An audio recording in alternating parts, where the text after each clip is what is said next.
যে তিন সেনাবাহিনীর প্রধান, বিভিন্ন দলের নেতা, ছাত্র আন্দোলনের নেতা, তারা এক জায়গায় বসে সিদ্ধান্ত নিচ্ছে, পরামর্শ করছে আমরা কাকে রাষ্ট্রনেতা করতে পারি, সবচেয়ে যোগ্য ব্যক্তিকে। এটাই হচ্ছে ইসলামের রাষ্ট্র নেতা নির্ধারণের পদ্ধতি।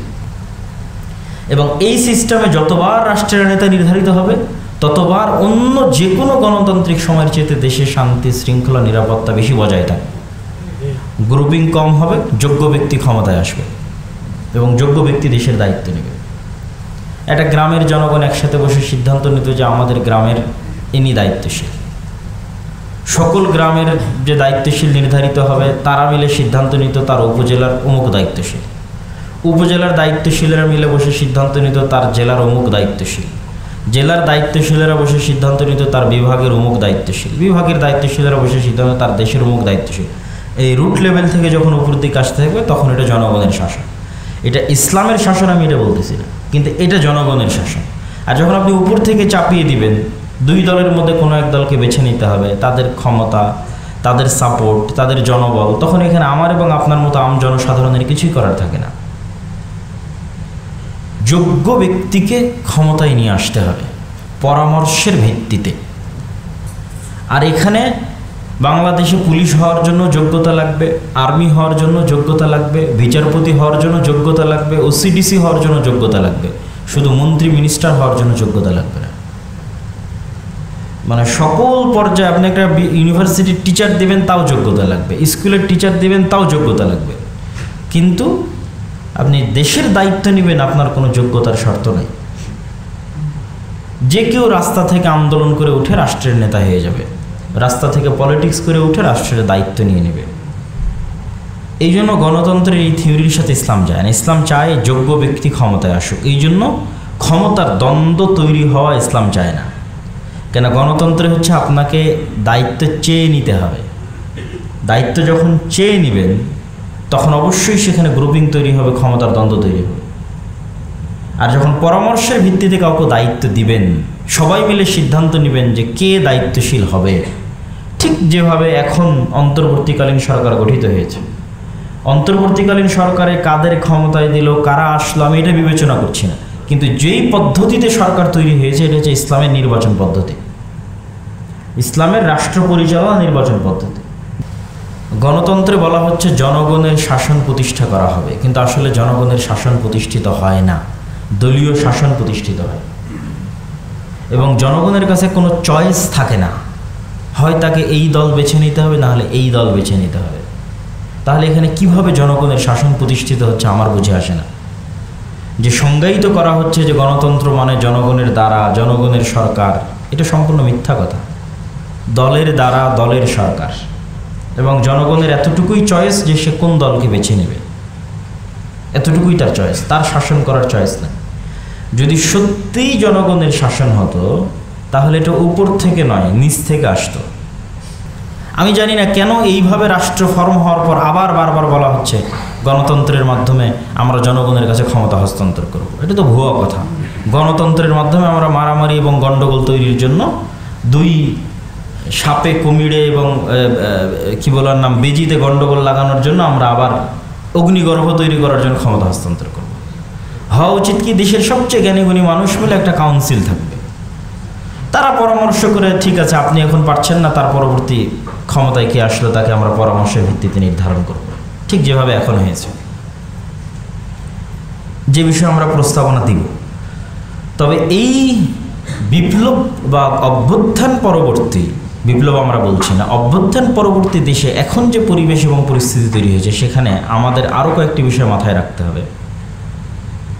যেহেতু বেশিরভাগ ক্ষমতায় যারা আছে তারা এনজিও শক্তি এবং পশ্চিমা সাপোর্টেড, সেহেতু এটা আশাই করা যায় যে তারা হয়তো দেশের ন্যায় নীতি ভালো করবে, অর্থনৈতিক উন্নয়ন ভালো করবে, কিন্তু যে জায়গাটা সবচেয়ে আশঙ্কার সেটি হচ্ছে সেকুলারিজম, সেটি হচ্ছে লিবারালিজম।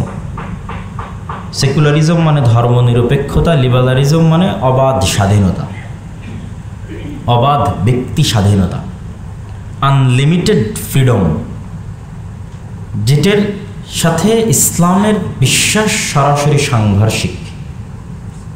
বারবার দেখবেন যে জাতিসংঘ যখন কোনো স্টেটমেন্ট দেয়, আমেরিকা যখন স্টেটমেন্ট দেয়, তারা বারবার বলে যে আমরা ইনক্লুসিভ স্টেট চাই, অন্তর্ভুক্তিমূলক রাষ্ট্র চাই। তারা কোনো সময় টু দ্য পয়েন্ট আপনাকে ধরিয়ে দিবে না যে আমি এইটার দ্বারা এটা বুঝাচ্ছি। পজিটিভ, যে আমি মাঝে মধ্যে বিভিন্ন বক্তব্যে বলেছি যে পজিটিভ ওয়েতে দাওয়াতি কাজ করা উচিত, নেগেটিভ না। এই কাজটা তারা কাজে লাগায়, যে তারা সবসময় পজিটিভ ওয়েতে দাওয়াতি কাজ করে, বলবে বৈষম্য মুক্ত অন্তর্ভুক্তিমূলক সমাজ চাই। কিন্তু এই অন্তর্ভুক্তিমূলক সমাজ মানে যে এখানে সমকামীদের অধিকার দিতে হবে, অন্তর্ভুক্তিমূলক সমাজ মানে যে এখানে জেনার অধিকার দিতে হবে, এটা কিন্তু সে বলবে না। কিন্তু এর মধ্যে এটা আছে। তো যেহেতু সে পজিটিভ ওয়েতে দাওয়াতি কাজ করবে, সেহেতু সে এটা বলবে না। কিন্তু এটা বললে তো আপনারা ক্ষিপ্ত হয়ে যাবেন, আন্দোলন মিছিল মিটিং শুরু হয়ে যাবে। এই জন্য সবসময় বলবে আমরা চাই অন্তর্ভুক্তিমূলক রাষ্ট্র, যেখানে সবার অধিকার থাকবে, সবার অবাধ স্বাধীনতা থাকবে। এই বলতে বলতে বলতে বলো সমকামীদের কি অধিকার নাই? তখন তো আপনি এতক্ষণ ভেবে আসলেন যে না, সবার অধিকারের কথা বলা হচ্ছিল, কত সুন্দর। তাই এখন সমকামীদের অধিকারের কথা বলা হচ্ছে, তখন আপনার টনক নড়বে।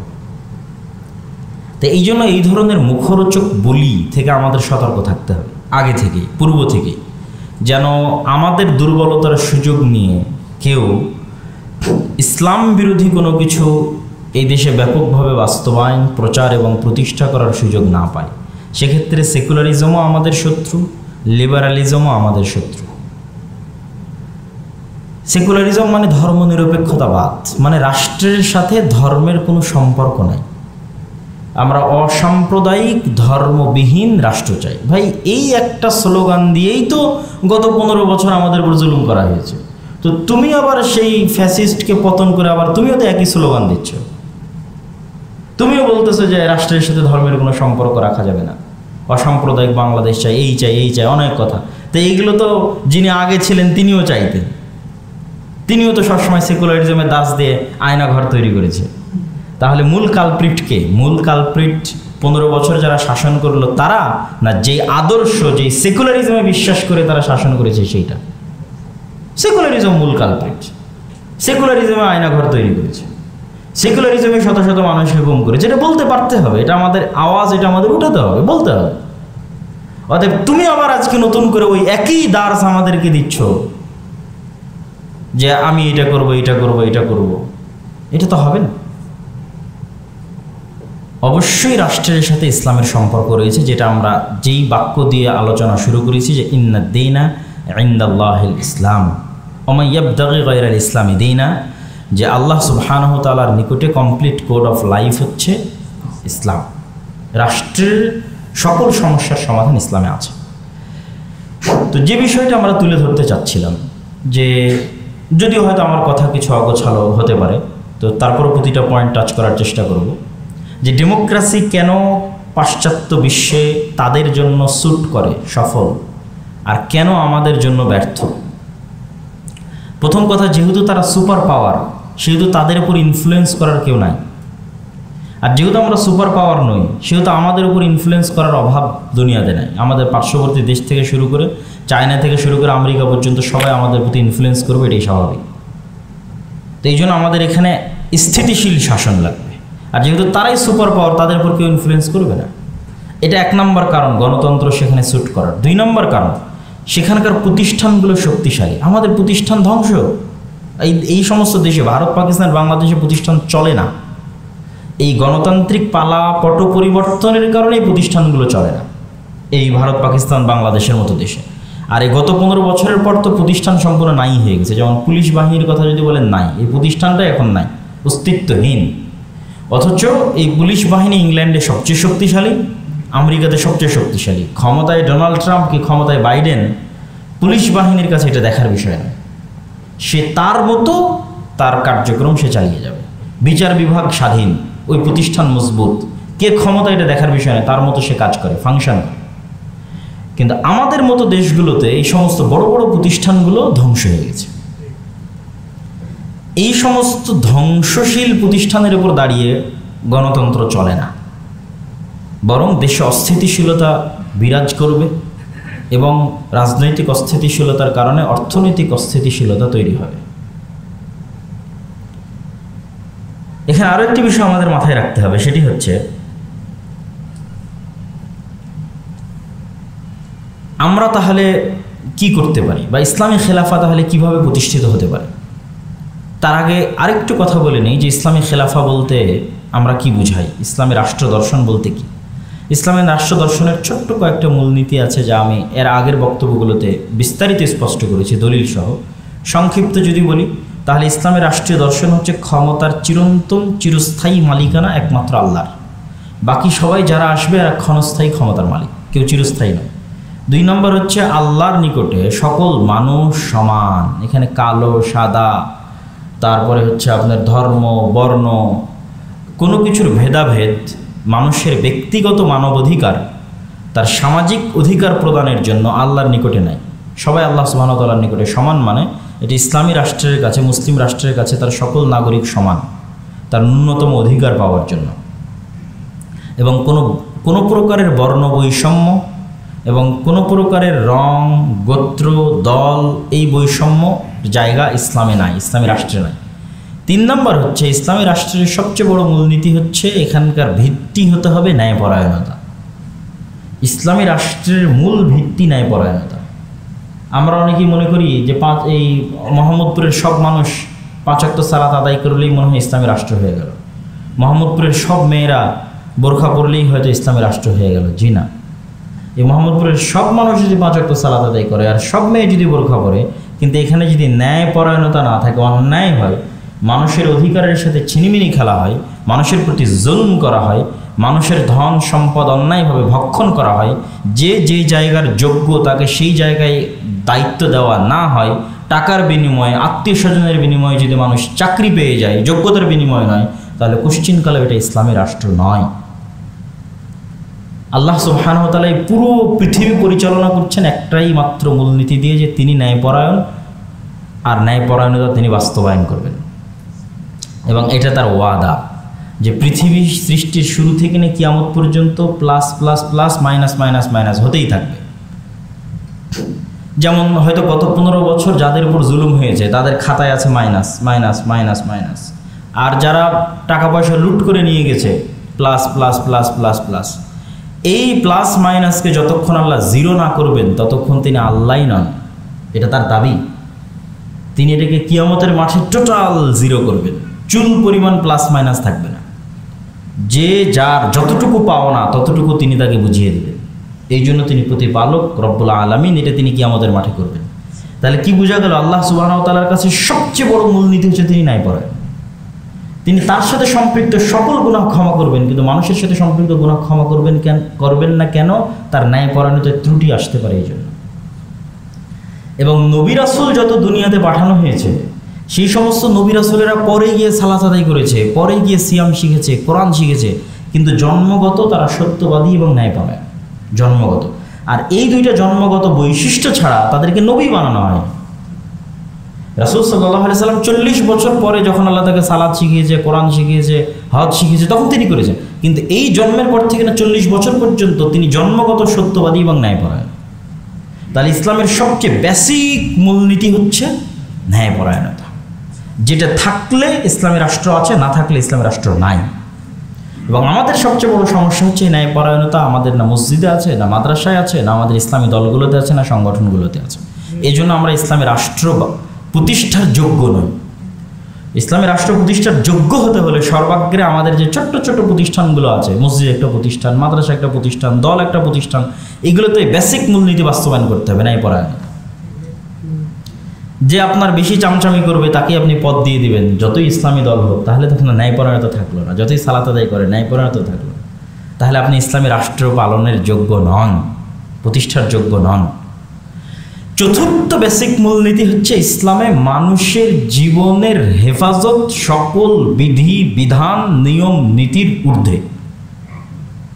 সকল হালাল হারাম হয়ে যেতে পারে, সকল হারাম হালাল হয়ে যেতে পারে মানুষের জীবন বাঁচাতে। মানুষের জীবন বাঁচানোর ঊর্ধ্বে ইসলামে কোনো হুকুম নাই আল্লাহ সুবহানাহু ওয়া তাআলার পক্ষ থেকে, এর উপরে কোনো হুকুম নাই। শুকরের গোশত খাওয়া হারাম, জীবন বাঁচানোর জন্য যদি কেউ খেয়ে নেয় তার জন্য গুনাহ হবে না। কেন? ইসলামের সকল ফরজের উপরের ফরজ, বড় ফরজ হচ্ছে লাইফ সেভিং, জীবন বাঁচানো। এটা হচ্ছে আপনি যখন দেখবেন একটা ইসলামী রাষ্ট্র প্রতিষ্ঠা হয়েছে, তখন সবচেয়ে যে সেফটিটা প্রতিষ্ঠা হবে সেটা হচ্ছে প্রত্যেকটা নাগরিকের জীবনের নিরাপত্তা প্রতিষ্ঠা। ইসলামী রাষ্ট্র যে কতটা স্বর্ণ, কতটা মহান, কতটা কল্যাণমূলক, তা আমরা তো আমাদের জীবনে দেখতে পেলাম না, দেখতে পাচ্ছি না। কিন্তু অতীতের ইতিহাস যদি ঘেঁটে দেখেন, এগুলো কিসের গণতন্ত্র? এরকম হাজার গণতান্ত্রিক রাষ্ট্র, লক্ষ সমাজতান্ত্রিক রাষ্ট্র, লক্ষ ধর্মনিরপেক্ষতাবাদী রাষ্ট্র, একজন মানুষকে, মুসলমানকে আমি বলিনি, একজন হিন্দুকে, একজন বৌদ্ধকে, একজন খ্রিস্টানকে যেই পরিমাণ অর্থনৈতিক অধিকার, যেই পরিমাণ মানবিক অধিকার দিতে পারবে, ইসলামী খেলাফা বা ইসলামী রাষ্ট্র প্রতিষ্ঠা হলে তার চেয়ে হাজার গুণ, লক্ষ গুণ, শতগুণ বেশি প্রত্যেক মানুষের মানবিক অধিকার, অর্থনৈতিক অধিকার, জীবনের অধিকার নিশ্চিত হবে এবং সুরক্ষিত হবে। এই মূলনীতিগুলো ইসলামের মধ্যে আছে, দেওয়া আছে যে কিভাবে ইসলামী রাষ্ট্র প্রতিষ্ঠিত হবে, পরিচালিত হবে। কিন্তু এখন আমাদের প্রশ্ন আসতে পারে যে এই জিনিসগুলো তো আমরা বুঝলাম যে ইসলামী রাষ্ট্র অনেক সুন্দর, সেখানে ন্যায়নীতি থাকবে, জীবনের সুরক্ষা থাকবে, এগুলোই সবচেয়ে টপ প্রায়োরিটি পাবে, এবং ইসলামী রাষ্ট্র হচ্ছে একটি কল্যাণমূলক রাষ্ট্র যেখানে অন্ন, বস্ত্র, বাসস্থান, থাকার জায়গা, কাপড়ের ব্যবস্থা, চিকিৎসার ব্যবস্থা, শিক্ষার ব্যবস্থা, এগুলোর মূল জিম্মেদার রাষ্ট্র। একটা কুকুরও যদি না খেয়ে মারা যায় তাহলে এর জন্য দায়ী থাকবে রাষ্ট্রের দায়িত্বশীল, এবং এই ভয়ে সে তটস্থ থাকবে, যেমন ওমর ইবনুল খাত্তাব তটস্থ থাকতেন। কোনো নাগরিক গৃহহীন অবস্থায় যদি থাকে 1 সেকেন্ডের জন্য, এর জন্য দায়ী রাষ্ট্র। ইসলামী রাষ্ট্র একটি কল্যাণমূলক রাষ্ট্র ব্যবস্থা, যেই কল্যাণটা শুধু মুসলমানের জন্য নয়, পৃথিবীর সকল মানুষের জন্য। এর চেয়ে বেস্ট রাষ্ট্র পরিচালনার থিওরি পৃথিবীতে কোনোদিন আসেনি, ভবিষ্যতেও কোনোদিন আসবে না। চলমান আমেরিকা এবং ইংল্যান্ডেও যদি ইসলামিক খেলাফার সিস্টেম বাস্তবায়ন করা হয়, ইংল্যান্ড এবং আমেরিকার মানুষেরা বেশি আরামে, বেশি শান্তিতে, বেশি নিরাপদে থাকবে এখন তারা যে শান্তিতে, যে নিরাপদে, যে আরামে আছে। কেননা তাদের ইংল্যান্ড এবং আমেরিকায় যারা বসবাস করে তাদের সবচেয়ে বড় ধোঁকার জায়গাটা তুলে ধরে। অনেক ইসলামী রাষ্ট্র সেখানে বাস্তবায়ন হলে অনেক পরিবর্তন আসবে, কিন্তু সবচেয়ে বড় পরিবর্তন কি আসবে সেটা একটু বলি। ধরেন আজকে ইংল্যান্ডের যে নাগরিক, আমেরিকার যে নাগরিক, তারা পৃথিবীর সবচেয়ে উন্নত রাষ্ট্র ব্যবস্থায় বসবাস করছে, তাদের জীবনের অধিকার আছে, শিক্ষার অধিকার আছে, চিকিৎসার অধিকার আছে, কিন্তু একটা জায়গায় তাদেরকে গোলাম বানিয়ে রাখা আছে। এই গোলামি থেকেও তারা মুক্তি পাবে যদি ওখানে ইসলামী রাষ্ট্র প্রতিষ্ঠা হয়। সেটি হচ্ছে অর্থনৈতিক গোলামি, সেটি হচ্ছে সুদী অর্থনীতি, সবচেয়ে ভয়ঙ্কর অর্থনীতি পৃথিবীর, মানুষকে গোলাম বানায়। আপনি সারা জীবন চাকরি করেও একটা নিজের টাকা দিয়ে একটা বাড়ি কিনতে পারবেন না, আপনাকে সরকারের কাছ থেকে লোন নিয়ে বাড়ি কিনতে হবে। এটা হচ্ছে আমেরিকা এবং ইংল্যান্ডের সবচেয়ে বড় বাস্তবতা, সেটা হচ্ছে অর্থনৈতিক গোলামি। বাহ্যিকভাবে মনে হচ্ছে আপনি খুব স্বাধীন আছেন, বাট আপনি ইকোনমিক্যালি একজন গোলাম, দাস। এই অর্থনৈতিক গোলামি থেকেও ইংল্যান্ড এবং আমেরিকার মানুষ মুক্তি পাবে যদি তারা তাদের দেশে ইসলামী রাষ্ট্র বাস্তবায়ন করে। আরও অনেক বিষয় আছে যেগুলো থেকে তারা মুক্তি পাবে, সেগুলো আজকের আলোচনা না বলি, কিন্তু বড় যে ব্যাপক পরিবর্তন হবে সেটা হচ্ছে এটা। এখন আপনারা প্রশ্ন করবেন যে অনেক আলোচনা, অনেক লেকচার শুনলাম, কিন্তু ইসলামী রাষ্ট্র বা ইসলামী খেলাফা প্রতিষ্ঠিত হবে কিভাবে? যতক্ষণ অন্য সিস্টেমগুলো পরিপূর্ণ ব্যর্থ না হচ্ছে ততক্ষণ পর্যন্ত নতুন সিস্টেম প্রতিষ্ঠিত হওয়ার সুযোগ নাই। কেননা ইসলামে কম্প্রোমাইজ করার সুযোগ নাই। ইসলামে কম্প্রোমাইজ করলে এটা ইসলামের দুর্নাম। আমি আজকে গণতান্ত্রিক সিস্টেম বহাল রেখে ইসলামের নামে ক্ষমতায় গেলাম, আমাকে কম্প্রোমাইজ করতে হবে। তখন যে অশান্তি এবং বিশৃঙ্খলা বিরাজ করবে, আর দোষটা আসবে ইসলামের উপরে। এই জন্য ইসলামে কম্প্রোমাইজের সুযোগ নেই। তথা তোমার যে সিস্টেম আছে এই সিস্টেমটাকে টোটাল কোলাপস করতে হবে, ধ্বংস হতে হবে। যেমন আমাদের দেশে গণতান্ত্রিক সিস্টেম আছে, এটা পরিপূর্ণরূপে যেদিন ধ্বংস হয়ে যাবে, ওই পরিপূর্ণ ধ্বংসের উপর ইসলামী খেলাফা প্রতিষ্ঠিত হবে। আপনি গণতান্ত্রিক সিস্টেম জিইয়ে রেখে পরিপূর্ণ ইসলামী খেলাফা বাস্তবায়ন করতে পারবেন না। আংশিক সংযোজন, বিয়োজন, কম্প্রোমাইজের মাধ্যমে আপনাকে ক্ষমতায় আসতে হবে, যেটা ইসলামের জন্য দুর্নাম। তাহলে আপনি কি বলবেন যে না, আমরা তাহলে এখন জোরপূর্বক সেই সিস্টেমকে ধ্বংস করে দিই? সেটিও ইসলাম চায় না। আল্লাহ সুবহানাহু ওয়া তাআলার তাকদীরের লিখনে এবং পরিবেশ পরিস্থিতির কারণে যদি ধ্বংস হয়ে যায়, সেটি আল্লাহ সুবহানাহু ওয়া তাআলার ইচ্ছা, সেটি আমাদের জন্য অপরচুনিটি, সুযোগ। কিন্তু আমরা জোর করে ধ্বংস করতে গেলে ওই যে জীবনের হেফাজত, মানুষের জীবনের হেফাজত ইসলামে 1 নাম্বার টপ প্রায়োরিটি। আপনি আজকে একটা পুলিশকে মারতে যাবেন, কাল একটা আর্মিকে মারতে যাবেন, সবাই মুসলিম, তারা পাল্টা আপনাকে মারতে আসবে, আপনিও মুসলিম। তাহলে আপনাকে পরিবেশ তৈরি করতে হবে, আপনার প্রস্তুতি থাকতে হবে, ন্যায়পরায়ণতা, ন্যায়নিষ্ঠা, ইনসাফ নিজেদের মধ্যে বাস্তবায়নের মাধ্যমে। এটা হচ্ছে 1 নাম্বার প্রস্তুতি। নিজেদের মধ্যে বাস্তবায়নের মাধ্যমে ইসলামী রাষ্ট্র কোনোদিন প্রতিষ্ঠা হওয়ার সুযোগ আসলে যেন আপনারা বাস্তবায়ন করতে পারেন। সুযোগ আসবে কখন? যখন সিস্টেম কোলাপস হবে। সিস্টেমকে কোলাপস হতে দিবে না কে? যতদিন আমাদের পাশ্চাত্য গডফাদাররা আছে, ওরা সিস্টেম কোলাপস হতে দিবে না। গণতন্ত্র পরিপূর্ণ ধ্বংস হোক এটা তারা চায় না, কেননা তারা জানে গণতন্ত্র পরিপূর্ণ ধ্বংস হয়ে গেলে এখানে আর একমাত্র থিওরি যেটা এই দেশ পরিচালনা করবে সেটা খেলাফা। যেমনটা আফগানিস্তানে সংঘটিত হয়েছে, আফগানিস্তানের সিস্টেম ধ্বংস হয়ে গেছে, যেহেতু এখানে টানা 40 বছর থেকে যুদ্ধ চলতেছে, রাশিয়ার সাথে যুদ্ধ হয়েছে, আমেরিকার সাথে যুদ্ধ হয়েছে, মানে সেখানে কোনো সিস্টেম এক্সিস্ট করে না, ব্যর্থ। তো যখন সিস্টেম ব্যর্থ, সেখানে আমার একটা প্যারালাল, আমার একটা নীতি আছে, প্যারালাল একটা ক্ষমতা আছে, অটোমেটিক ওই ব্যর্থ সিস্টেমে আমি সরকার, এবং সেটা কোনো কম্প্রোমাইজ ছাড়া পূর্ণাঙ্গ উত্থান, ইসলামী ক্ষমতার এবং রাষ্ট্রের পূর্ণাঙ্গ উত্থান। এই যে অতীতের যে সরকার ছিল, এই সরকার যে পরিবেশে নিয়ে গেছিল এই দেশকে, এই পরিবেশ আর কিছুদিন চললে এখানে সিস্টেম কোলাপস হয়ে যেত, এখানে বাইরের প্রতিবেশী দেশ সংযুক্ত হয়ে যেত। তখন তখন হয়তো এখানে 5-10 বছরের একটা গৃহযুদ্ধ হতো, কিন্তু ওই গৃহযুদ্ধের পরে এখানে ইসলামী খেলাফার উত্থান ঘটতে পারত, কেননা পরিপূর্ণ কোলাপসের উপর ভিত্তি করে পরিপূর্ণ ইসলামের উত্থান সম্ভব, আংশিক কোলাপসের উপর ভিত্তি করে আংশিক ইসলাম দিয়ে ইসলামের দুর্নাম হবে। কিন্তু এটা আমেরিকাই কখনো চায় না যেভাবে ধ্বংস হয়ে যায়, তখন তারা সেখানে এন্টার করে, ঢোকে আবার ওই আগের সিস্টেমটাকে বহাল রাখে, যেমন এখন আগের সিস্টেম বহাল হয়ে গেছে। আপনি হয়তো মনে করছেন যে যার চেহারা দেখতাম, যার প্রতি খুব রাগ, তাকে তো বিতাড়িত করে দিয়েছে, কিন্তু সিস্টেমটা ওটাই, এবং সিস্টেম ওটাই থাকবে। আমরা এখন পর্যন্ত ওই ব্রিটিশ আইনে শাসিত হচ্ছি, যে ব্রিটিশদের বিরুদ্ধে আমাদের পূর্বপুরুষেরা 190 বছর যুদ্ধ করেছে। ভাই, আমাদের দ্বারা 15 বছর সহ্য করা পারিনি আমরা। আপনি কল্পনা করেন যে আমাদের বাপদাদারা 190 বছর ব্রিটিশদের অধীনে গোলামি করেছে এবং তাদের বিরুদ্ধে জেহাদ করেছে, তাহলে কত বেশি সবর এবং ধৈর্য তাদের ছিল।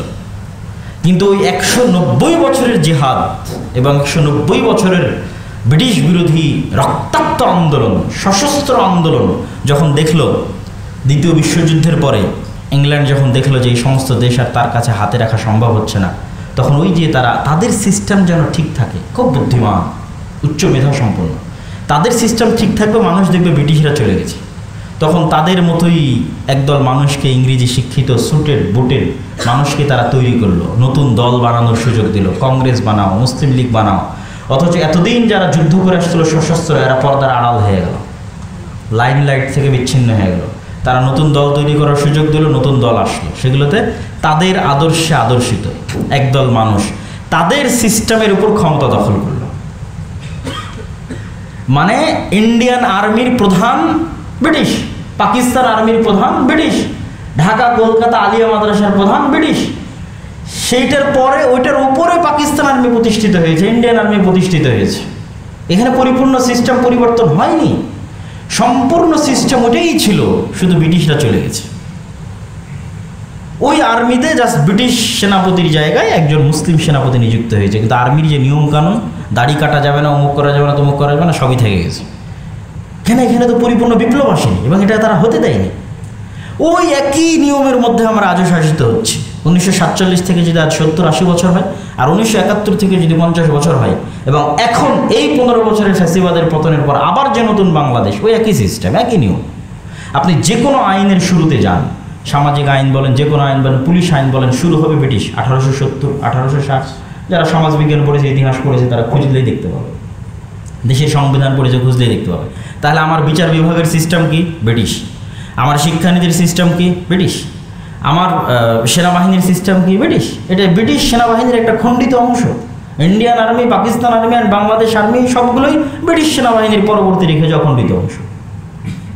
তাহলে এই তিনটে দেশই এখন পর্যন্ত পরিচালিত হচ্ছে ব্রিটিশ রুলস অনুযায়ী।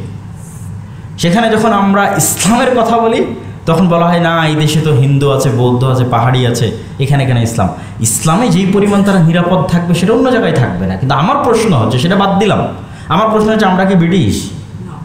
আমরা যদি ব্রিটিশ না হয়, তাহলে ব্রিটিশ ল দিয়ে কেন তুমি আমাদের শাসন করবা?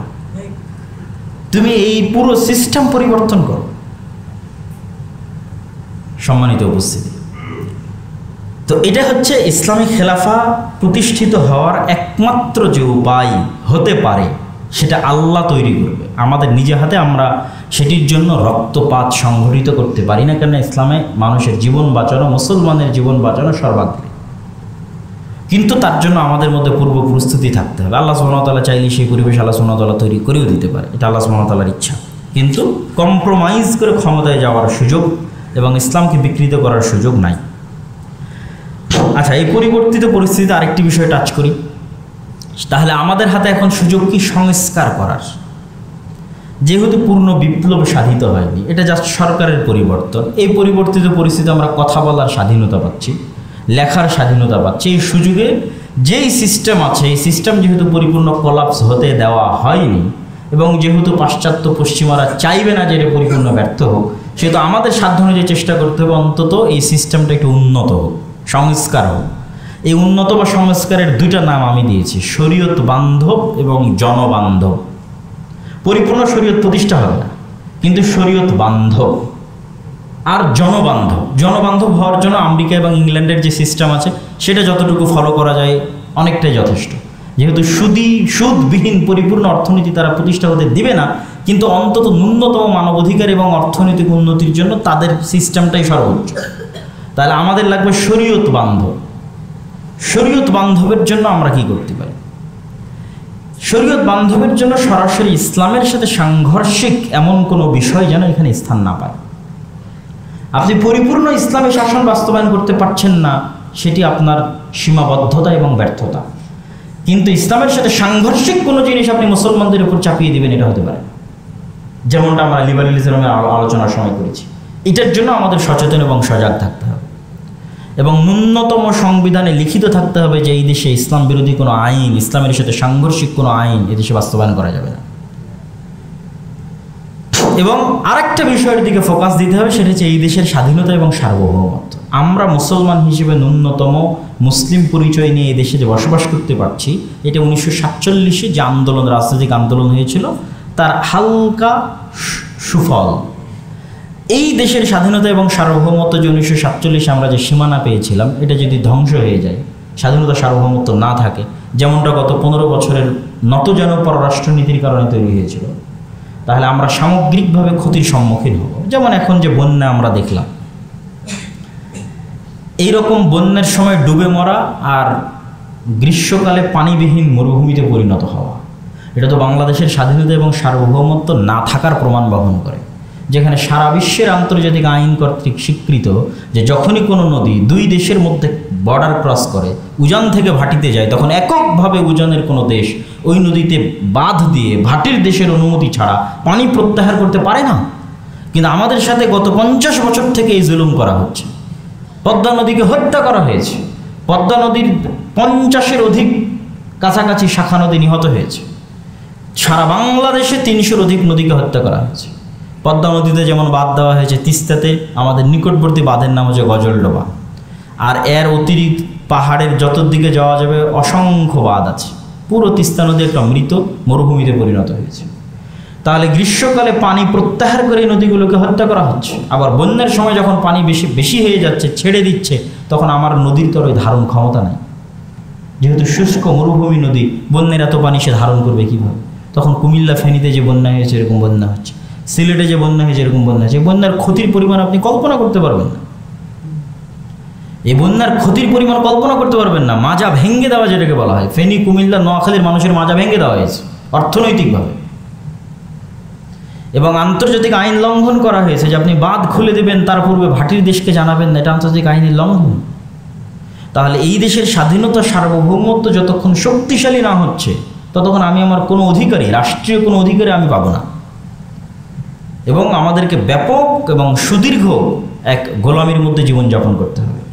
এই জন্য আমরা আরেকটি বিষয় এই সংস্কারের সাথে যুক্ত করতে পারি, সেটা হচ্ছে বাংলাদেশের স্বাধীনতা এবং সার্বভৌমত্ব।